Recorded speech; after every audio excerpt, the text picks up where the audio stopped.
Donc, deuxième conférence de cet après-midi avec Jean-Michel Paris qui vient nous parler de l'état des lieux de la Vectrex en 2021. Et j'imagine donc qu'il s'en passe des choses autour de la Vectrex. En fait, oui, il s'en passe même oui, il s'en passe pas mal, ouais. Avec beaucoup de développement hardware et software depuis plusieurs années. C'est même revenu pas mal à la mode. Malgré que ce soit une machine de niche, difficile à trouver, assez rare et à maintenir en bon état, c'est pas évident.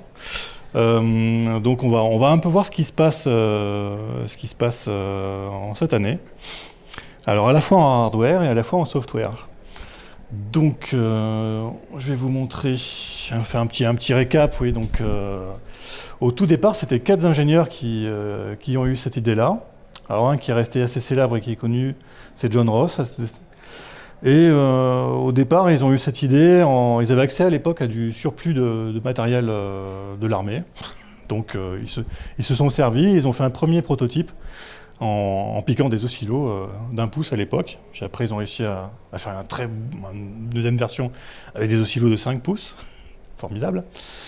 Et ensuite, ils ont eu l'idée de vendre quand même la licence à GCE, j'oublie le nom, de G, pour Consumer Electronics, en 81, mais c'était pas prêt encore, hein. C'était pas encore la vente publique, puisqu'il a fallu quand même développer des jeux, développer quelques périphériques, et ensuite, une fois qu'ils avaient ça derrière eux, ils l'ont présenté au CES de Las Vegas en 1982, en juin 82. Et tout le monde l'attendait avec impatience. Et ils ont fait la première vente sur le dernier trimestre, surtout à Noël 82, et alors ils ont tout vendu et c'était un gros carton à l'époque. Voilà. Donc c'était vraiment très bon départ aux US pour cette machine. Au niveau technique, les ingénieurs s'étaient fait un petit peu plaisir à l'époque puisqu'ils avaient pris une version nettement améliorée, enfin plus améliorée du 6502. Un peu plus rapide, parce qu'on plafonnait à l'époque à du 1 MHz, et donc ils ont pris un 68 à 09. On voit quand même la différence de prix était notable, et sur une console qui était vendue à $200 à l'époque, eh bien, on en est dans les 20%, je crois, à peu près. 20% du prix, c'est rien que le CPU, et il ne faut pas oublier qu'il y a quand même un écran intégré dedans. Donc c'est les 2 gros postes de la console. Voilà, donc en RAM, bon, on a 1 kg, hein, c'était, pour vous donner, c'est la même taille que la VSS 2600. Voilà, l'opulence, c'est clairement ça. Une ROM de 8 kilo-octets, avec quelques fonctions intégrées dedans pour pouvoir dessiner. Et les cartouches faisaient, enfin, t'es pas obligé d'aller jusque-là, royalement 32 kilo-octets. Bon. Sur la version finale qui a été mise en vente, on a un tube de 11 pouces de diagonale ici par 9. Voilà, en fait, je trouve ça assez confortable quand on est devant, c'est bien, c'est une bonne taille. Bon, il est monochrome, hein, à l'époque c'était uniquement monochrome. Alors pour la petite histoire, ils avaient dans les cartons une version couleur qui a été arrêtée quand Nintendo a commencé à sortir ses Game Boy. Donc ils ont un peu laissé tomber, ils ont un peu jeté l'éponge parce que en fait, Nintendo commençait à écraser déjà tout avec l'arrivée des premières Game Boy. Sur un autre plan technique, on retrouve le fameux composant de musique qu'on retrouve un peu partout dans les micros, un AY 8912. On trouve sur MSX, Oryx, les ZX Spectrum, Amstrad, les cartes pour Apple II, les Mockingbird. Donc on retrouve, c'est un très grand classique. Et ça fait le boulot, c'est bien. Donc du coup, sur la version bricolée, alors un des défauts de cette console au départ, c'était qu'elle faisait vraiment un buzz assez terrible à l'allumage. C'était un gros défaut d'isolation électrique, le fait qu'effectivement l'écran génère beaucoup de perturbations magnétiques. Et donc le petit circuit qui gère le circuit d'alimentation pour la partie haut-parleur, il en prenait plein la tête. Et donc c'était fait que cette console était connue pour générer un gros buzz tout le temps. Alors bon, il y en a qui supportent plus ou moins, moi plutôt moins. Donc c'était une première modification qu'on a faite, c'était de trouver comment faire et s'en dépatouiller. Alors comme c'est une console qui est extrêmement à la mode aux US, US et aussi en Australie, donc chez les anglo-saxons. Donc on trouve toujours quelqu'un aux USA pour vous vendre quelque chose pour le faire ou pour faire n'importe quoi dessus d'ailleurs. Donc sur eBay, ils vous vendent le petit module qui est inséré dedans, une $60. Les classiques $40 de frais de port pour n'importe quoi. Maintenant, si on veut faire venir quelque chose des US, c'est devenu hors de prix. Donc j'ai même pas fait la somme, mais enfin rapidement on arrive à 100 €, voire on les dépasse allègrement, alors qu'en fait on a le module qu'on achète par 10 et qui revient à 40 centimes pièce. Donc bon, le calcul est vite fait. Après c'est une manipulation assez compliquée, donc on a mis pas mal de temps, il y a pas mal de... Pour le faire proprement, on a mis 4 heures sans problème. Parce qu'il faut dessouder pas mal de choses avant d'y accéder proprement. Ouais. Donc c'est pas à faire, c'est pas du beginner, on va dire. Mais bon, certains sont très calés ici et pourraient le faire sans problème. Voici un peu le schéma. Donc, et agréablement, du coup, on n'a plus de buzz, on a une meilleure qualité sonore, enfin surtout déparasité. C'est un challenge qui était assez sympathique. Alors conjointement, alors là, j'ai peut-être pas fait le slide. On a ajouté aussi sur le côté de la console une sortie audio en jack 3.5, voilà, qui est ici. On a essayé de le faire à peu près discret. Devant, on n'avait pas trop de place, c'était pas pratique pour mettre un casque. Derrière non plus. C'était en fait l'endroit le plus facile où on peut rapidement brancher son casque sur le côté, clac clac, ou une ligne. Parce qu'en bas, la console est branchée pendant le salon sur une paire d'enceintes. Donc l'idée, c'était de conjointement faire les deux choses en même temps. Et donc d'améliorer cet aspect-là. Donc ça, du coup, le son est de bonne qualité. Avec le casque, on s'amuse bien. On fait quelques parties, c'est sympa. Ensuite, dans les choses introuvables de nos jours, parce qu'en fait, tout est très difficile à retrouver. Des manettes d'origine se vendent à prix d'or sur eBay. Quand je dis à prix d'or, c'est même en panne, c'est au moins une centaine d'euros. Une manette, je l'ai laissée en bas, tiens, celle d'origine. Donc il fallait, pour la réparer, il faut décoller le sticker, ce qui est dessus, au sèche-cheveux ou au décapeur thermique. Généralement, on ratait l'opération. Donc une fois qu'on remettait tous les contacts comme il faut, il fallait racheter une plaque que les Américains sont heureux de vous vendre que $10, mais qui, une fois arrivé en France, vous coûte 25 €. Enfin, c'est tout comme ça. Et donc, c'était assez fastidieux. Au niveau du joystick, eh bien, je me suis dit, j'ai trouvé, en discutant avec un Allemand, donc j'ai bricolé ça, en prenant un stick des consoles Neo Geo Mini là, qui sont en vente depuis, ça fait un an et demi, peut-être 2 ans maintenant qu'on les trouve. Ça vaut même pas 20 €. Et c'est extrêmement confortable.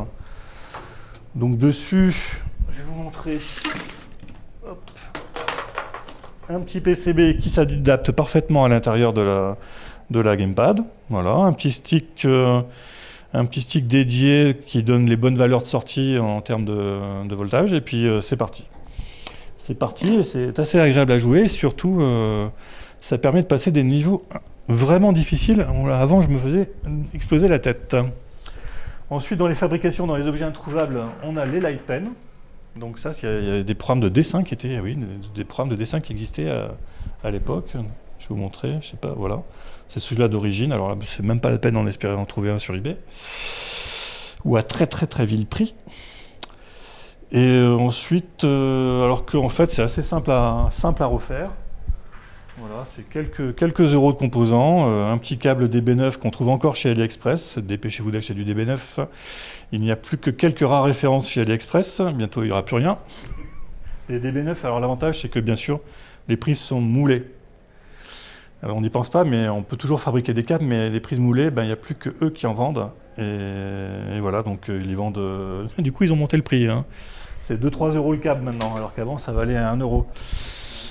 Et donc voilà. Et bien sûr, pour refaire ça, on prend ce qu'on trouve comme stylo. Donc des fois, ça, c'est un peu moche, mais on fait ce qu'on peut. Mais sinon, c'est très facile. Par contre, c'est très facile à refaire, à remonter. C'est 10 minutes, pas plus, un quart d'heure tranquillement, avec le café. Donc ça dépanne bien. Il y a quelques jeux. Il y a même un programme de dessin. Puisqu'on pouvait dessiner à l'époque avec ça.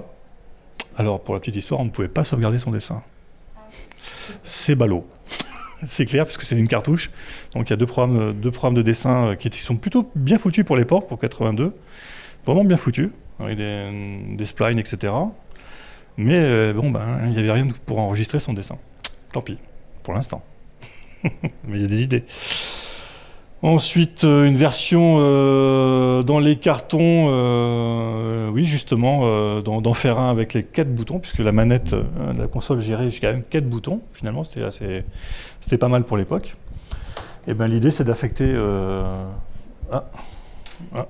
c'est moi ça Je pense que la télévision est consciente qu'elle est allumée depuis 1000 ans. Ah. Et elle dit peut-être vous êtes dans un magasin. Est-ce que vous utilisez Non, pas encore, non. Voilà, donc dans l'idée, c'est de mettre les fonctions, parce qu'on voit que le monsieur, en fait, avant, bricolait avec sa main gauche, les boutons de la manette de jeu, pendant qu'il dessinait, et en fait, l'idée, c'est de le déporter sur le stylet lui-même, puis d'arriver à enregistrer quelque chose, juste pour le fun, quoi. D'enregistrer le beau dessin, l'œuvre d'art qu'on réalise sur l'écran. Et de le mettre en NFT dessus. Voilà. Tiens, en détail, ouais, donc voici le gamepad. Donc l'intérêt, c'est de se retrouver avec une manette confortable, pas chère. En tout cas, la manette de base, elle coûte 18 €, je crois, sur A. Et voilà, donc on démonte et ça se fait bien. Du coup, un autre projet qui, alors, j'ai reçu la cartouche avant-hier. Il faut savoir que dans l'arcade, dans les années 70, parce que des jeux d'arcade en café, les Américains en ont depuis les années 70. Ils étaient à base de fils de fer et en fait, mine de rien, ils avaient... donc on regarde sur MAM2 toute la collection complète, qu'on enlève les jeux vectoriels de la Vectrex, qui était la seule machine qui faisait du vectoriel en grand public. Il y a environ 120 jeux d'arcade en filaire qui avaient été développés dans les années 70, qui étaient dans les cafés et les bars aux US, dont on n'a jamais vu la couleur en Europe, clairement. Moi, j'ai jamais joué, gamin, à un jeu filaire, et ils en avaient. Donc voilà, donc c'est un Australien cette fois-ci qui a inventé cette cartouche. On met un beau Raspberry Pi 0 quand il y en a en stock, en ce moment il n'y en a plus aucun dans le monde entier, dessus. On fait tourner MAM et donc cette cartouche pilote directement l'hardware de la console et contrôle le beam, donc le faisceau, et permet de jouer directement. Donc ça se présente comme ça. Enfin, j'espère, parce que je l'ai reçu hier, jeudi midi, donc j'ai pas eu le temps de m'en occuper. Et là, voici un jeu qui était produit en 1980, qui s'appelle Battlezone, en fil de fer, et qui était donc à l'époque dans une salle d'arcade. Voilà, donc ça... On n'a pas goûté à cette joie-là. On a eu quand même des jeux plus sympas après, dans les années 80. Voilà, donc je me suis dit...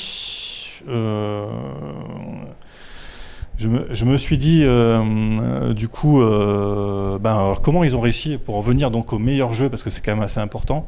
Donc là, je vous ai mis sur la table ce qui se fait mieux en homebrew depuis, en fait, sur les 3-4 dernières années. Il s'avère que les deux meilleurs développeurs sur cette machine, ce sont deux Allemands, comme quoi, alors que la console est américaine. Et ils ont poussé notamment le deuxième... j'ai pas en tête, mais enfin, ces 4 jeux vraiment ont poussé la machine dans les derniers retranchements. Ils ont réussi à reproduire, ils sont embêtés pour reproduire un packaging un peu plus sympathique. Alors, pour l'ironie, celui-ci a été fait par l'Allemand qui a inventé cet environnement de développement. Donc on voit qu'en fond d'écran, en fait, il a créé tout un IDE bien joli, tout comme il faut, où on code en assembleur, etc. On peut débugger, on tourne dans l'émulateur dont on voit la petite fenêtre à gauche, derrière le titre. Alors pour l'ironie, ce jeu, j'ai réussi au bout de 2 ans à en avoir un exemplaire, tellement il est prisé, tellement il est dur à trouver. Et en fait, je l'ai acheté à un magasin américain qui... Et oui, parce qu'ils sont trop bons, les Américains, ils sont trop forts.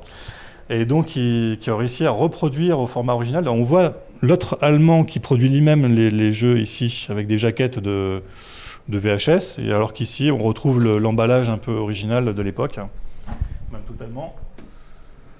Voilà, donc tous ces jeux ont le fameux overlay avec c'est un plastique, j'ai oublié le nom, plastique spécial transparent, certaines épaisseurs, avec dessus des encres, des silk ink. Il y aurait donc un seul imprimeur en Europe qui le fait encore. Aux US, ils sont que quelques-uns, 2 ou 3. Donc c'est le genre de... Oui, ça se fait avec des presses à l'ancienne. Enfin bref, c'est de l'artisanat, quoi. Si on veut respecter, c'est très compliqué, donc cher à produire. Pour une ordre d'idée, c'est des jeux, quand on arrive à les prendre directement au créateur, qui coûtent entre 60 et 80, et à fabriquer, ils coûtent 60. Donc voilà, 60-65. Donc en gros, le gars, il gagne une bière, peut-être 2 ou 3, voilà, dessus. Donc certains, ouais, j'ai calculé pour les 3 d'à côté, ils gagnaient l'équivalent d'une pinte, quoi. Donc c'est vraiment des passionnés, et je pense que je les mettrai tout à l'heure en redescendant. Pour les faire tourner un peu, mais ils sont assez sympathiques. Ensuite, qu'est-ce que je voulais montrer avant de passer à oui, la suite. Oui. Alors en système grand public, en vectoriel, on n'a eu que ça, hein, clairement. Après, du vectoriel, on en a dans le spectacle depuis pas mal de temps, avec le laser, avec les premières grosses tournées. Donc je me souviens de.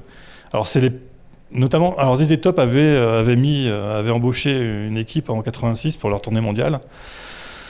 Il y avait la prestation de Jarre en 86 à Houston qui était vraiment pas mal, qui était forte, quoi, pour l'époque.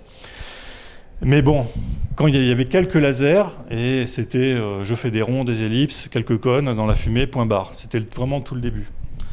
Maintenant, dans les animations, on est allé beaucoup, beaucoup plus loin. Et là, il y a un projet qui était intéressant que j'avais suivi. J'étais intéressé pour me jeter dedans, donc tout premier projet, à base de laser cette fois-ci.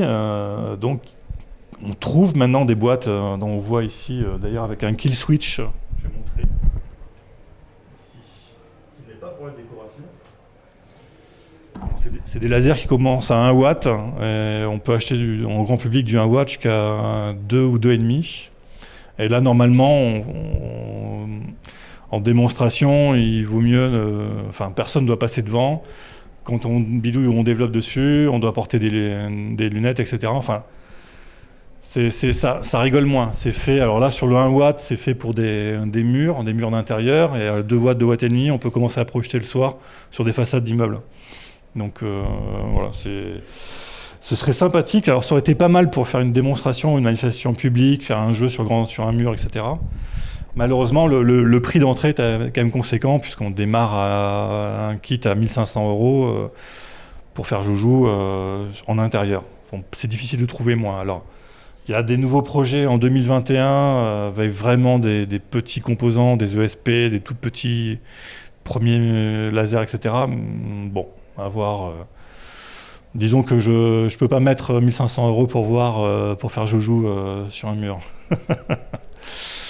Voilà, donc sur ce qui se fait, alors on pourra voir en bas et jouer à ces 4 jeux-là qui sont honnêtement, alors personne n'aurait imaginé qu'on puisse arriver à ce niveau technique, surtout il y en a 2.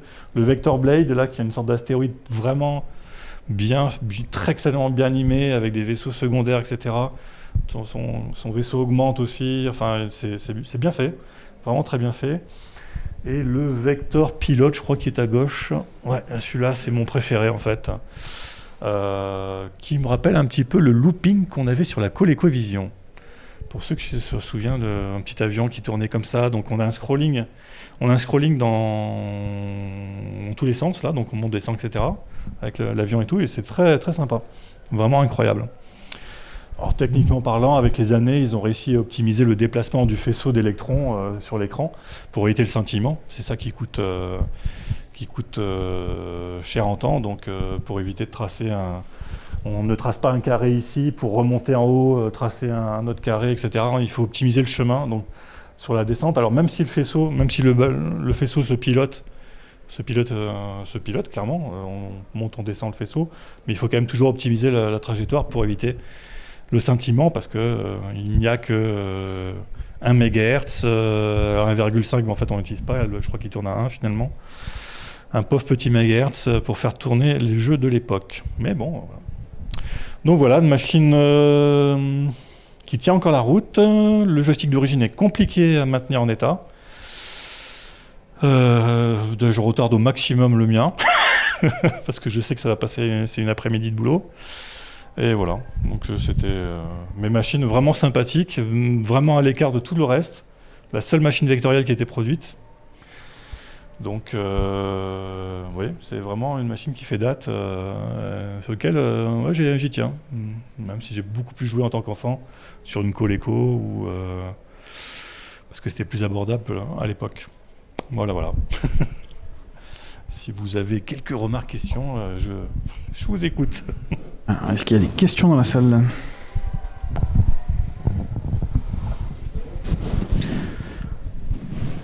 Sur les jeux que tu as présentés, là, c'est des jeux qui utilisent vraiment le système d'origine, au sens de la cartouche de 32 kg. Oui. Ils ont mis des Raspberry Pi dedans, mais en fait, très bonne c'est question. pour simplifier le truc. Très bonne question. Justement, c'est vraiment le système d'origine. Vraiment, on touche. Il n'y a pas. Alors effectivement, j'en ai pas parlé.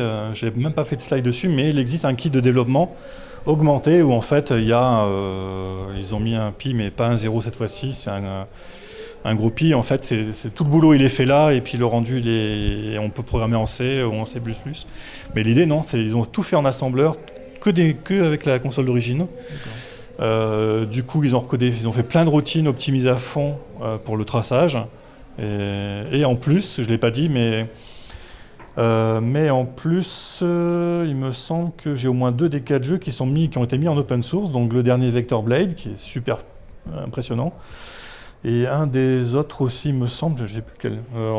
Donc en open source, donc sous GitHub, et on peut en fait gagner un temps fou si on a envie de s'amuser à faire quelque chose avec cette console, parce que des routines optimisées en assembleur, c'est des routines très très bas niveau qui gèrent les entrées-sorties ou ce genre de choses.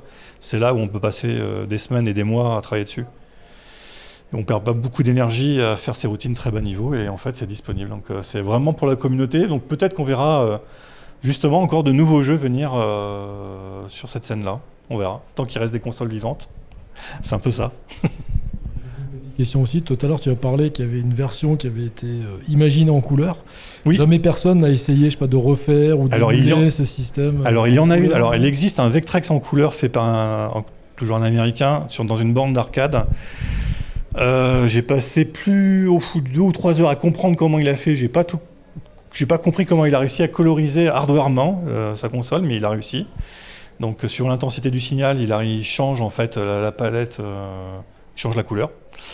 Mais en projet officiel d'origine, oui, c'était déjà prêt. Il n'y a pas de proto, à ma connaissance, il n'y a pas de proto officiel qui circule, même sous le manteau. Mais ils ont tout arrêté quand Nintendo commençait à gagner la partie. J'ai pas l'année du dernier proto, si c'était 84 ou 85, ou plus tard encore. J'avoue, je ne me rappelle plus de ça. Non. Donc à part un autre Américain qui a réussi à la coloriser lui-même, en faisant pas mal de modifs, donc j'ai gardé le lien quelque part. Mais je sais pas, il me faudrait plus de connaissances en électronique pour comprendre ce qu'il a fait. Okay. Mais j'ai mis voilà, à part ça, il n'y a rien de... Ce qui est dommage parce que, en fait, c'est bien parce qu'en form factor, finalement, c'est sympa, tu l'apportes. S'il y avait cette chose en couleur, même aujourd'hui, j'y jouais encore plus. Comme le tube reste petit, en fait, on n'est pas trop gêné par la déformation et par la courbure de l'écran. Donc, c'est assez plaisant, ouais, même aujourd'hui. D'ailleurs, ça fait partie, parmi toutes les machines rétro que j'ai, ça fait partie de... Elle est toujours à côté de ma machine à la maison de dev principale. C'est cette machine-là qui est toujours sortie. Ce qui n'est pas toujours le cas d'un Amiga, d'un Atari ou d'un Amstrad, qui reste un peu dans la boîte. Mais ça reste toujours à côté. C'est assez compact, donc on en profite. Ouais. Je sais que l'intérêt, c'est de restaurer du hardware, mais ils n'ont pas créé d'émulateur. Si, alors en fait, En fait, il est inclus dans le kit ici. Alors j'aurais dû faire un écran vraiment plus... sans le mettre en arrière-plan, je suis désolé, mais en fait, effectivement, tu as l'émulateur qui tourne dans la fenêtre noire à gauche, là, sous le titre. En fait, ton code, une fois assemblé, pas compilé, tu l'exécutes à gauche. Donc c'est vraiment un environnement intégré. Il faut un bon PC. Ouais, parce que il faut un bon PC avec une dernière version de Java, etc. Ouais, il faut quand même... ouais, parce que ouais, ça demande pas mal de ressources pour faire tout tourner. Ouais, mine de rien, oui. Ok. Ouais. Faudrait se passer Java, ça tombe. Ouais. Bon, je dis rien parce que j'en refais depuis 15 jours. Si le monde savait se passer de Java, Non, il serait très différent. Ouais. Ah. Après en émulateur, tiens, j'ai pas demandé aux petits gars de Recalbox qu'ils avaient mis comme émulateur. Ouais, mais il y aura un émulateur dédié pour la Vectrex, tiens, je me rappelle plus. J'avoue que j'utilise qu'en vrai là pour l'instant. Oui, parce qu'en fait c'est extrêmement moche sur un écran normal. Enfin, à part l'émulateur où il fait pas mal d'effets de traces, etc. On s'y croit presque. Mais l'émulateur qui a été choisi, j'ai pas été convaincu dans la distribution. Mais bon, de toute façon, on n'a pas le choix. On va pas s'amuser. On peut pas s'amuser à flasher la ROM toutes les heures pour tester si son bout de jeu marche ou pas. Quoi. Ah, mais moi, si je veux tester un jeu, je peux télécharger un émulateur et le lancer chez moi. Ah oui, ils sont tous disponibles très facilement. Ouais. J'imagine qu'il y a les overlays et tout, que les émulateurs sont assez complets par rapport à... Ouais, c'est vrai, ils émulent même ça, effectivement. Ouais. Ouais. Oui, parce qu'il y a plein de jeux, si t'as pas l'overlay, il y a une perte de sens très très forte. Oui, alors je ne vous ai pas montré, mais alors ce soleil, ils sont mis au dos des jaquettes, donc on retrouve là les écrans colorisés qu'on pose sur la console. Bon, j'ai dit de trop les sortir, là je les sors pas pour le salon, mais... au festival, mais oui. Et c'est ça qui coûte cher à reproduire, qui est très compliqué. C'est là où... donc pour l'anecdote, il restait une impression, enfin un imprimeur en Allemagne. Le gars, des contacts que j'ai eus, il arrivait à 70 ans. Ils ont la retraite à 70. Hein. oui, enfin ils peuvent. Ouais, bon, autant dire qu'en 2021, bon, c'est plié, quoi. Et voilà, c'est une encre un peu particulière qui est utilisée. Ouais, donc je sais pas comment faire. Et, on peut voir la console allumée ? Oui, en bas, de toute façon en bas j'en ai déjà deux, il y en a deux, et en bas je vais la redescendre à nouveau. Alors là, comme la prise était là-bas, je ne l'ai pas allumée, mais je la redescends, puis on va voir les jeux les uns après les autres. Voilà, en bas tranquillement. Ouais. Donc en bas il y a deux Mindstorm qui tournent, le jeu d'origine qui était bien foutu, qui tourne actuellement. Donc incroyable, il y a 3 Vectrex sur une table. J'en ai jamais vu autant de ma vie. C'est assez rare. C'est assez rare. Fonctionnel surtout. Et fonctionnel, oui. Ouais, c'est fonctionnel, ouais, les 3. Donc voilà, cette année c'était Vectrex et puis ça change un peu chaque année. On amène un peu des machines différentes. Il y a eu le TI-99 la dernière fois et puis voilà. Donc on essaie de maintenir un peu ces machines en vie, que ce soit en ordi ou console. Ça devient... Moi après je suis pas très calé, donc je suis pas le meilleur dans la salle en électronique ici présent, mais non, c'est un petit peu compliqué. J'allais te poser la question effectivement sur les quelques années où j'ai eu une Vectrex, je la trouvais extrêmement capricieuse, surtout que comme ici je la sortais un peu sur des événements et tout, donc je la déplaçais et j'avais des trucs extrêmement aléatoires, du style un point à l'allumage au centre qui mettait 10 minutes à disparaître. Ah oui, j'ai vu ça. Et puis tu la ramenais à la maison, elle le faisait plus et tout. Et j'allais te poser la question du budget temps, pas forcément financier, mais du budget temps surtout pour la maintenir en état. Là pour l'instant, j'ai rien recapé. Donc c'est changer tous les condensateurs notamment ou les composants de base. C'est un quand je recape les alimes sur les Apple, ça me prend 1 à 2 heures. Parce que je vais pas super vite, puis j'essaye de démonter proprement pour pas faire de rayures avec des coups de tournevis, ce genre de choses. Ouais, un maniaque jusqu'au bout. Donc ouvrir certains boîtiers d'Alim sans filer de coup de tournevis, zut, ça a ripé. Ou sur la carte mère aussi, il faut éviter. Donc ouais, ça prend un peu de temps. Bon, pour l'instant, je l'ai pas faite. Je sais que quand la platine, si j'ai un souci sur la platine qui contrôle le tube, là je vais être mal. Parce que seules des personnes qui sont calées en jeu d'arcade, qui ont l'habitude comme Jérôme, pourront aider. Parce que là, je ne connais absolument rien sur l'électronique de la platine de tube et j'ai pas trop, je sais pas faire. Donc tant qu'on reste autour du CPU, ça va. plus c'est analogique, plus ça va être difficile. C'est un peu ça. Mais bon, on essaye. Je pars de zéro, j'y connaissais rien du tout. Il y a quelques années encore en arrière, donc mais rien du tout. Hein. J'ai parti avec tiens, on va acheter un fer à souder. Ça part de là, quoi. Ouais. On va essayer. Il y a un moment donné où il va falloir qu'on réfléchisse à la transmission de ces connaissances-là, parce que ça fait un peu Jean-Pierre Pernaut, mais quand même, quoi. Le pire, oui, non, mais sérieusement. Non, mais je déconne là-dessus avec Fanny, justement, qu'on a entendu rire derrière. J'imaginais vraiment l'état du JT de 13h dans 50 ans, tu sais, le petit artisan.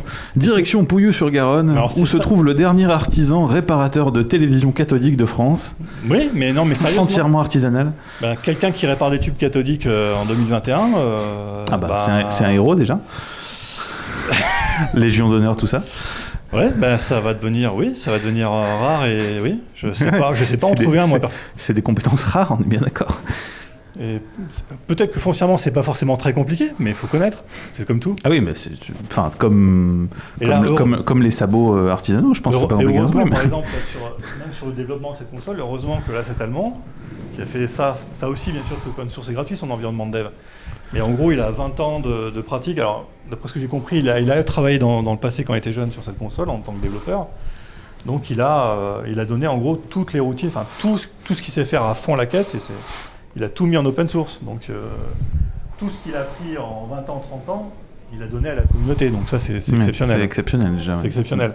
Alors que, par exemple, quand moi j'ai demandé à un Américain...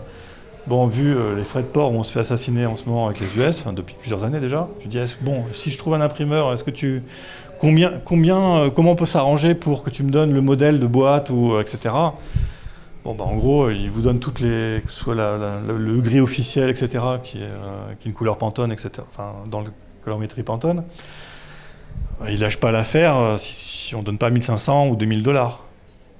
Donc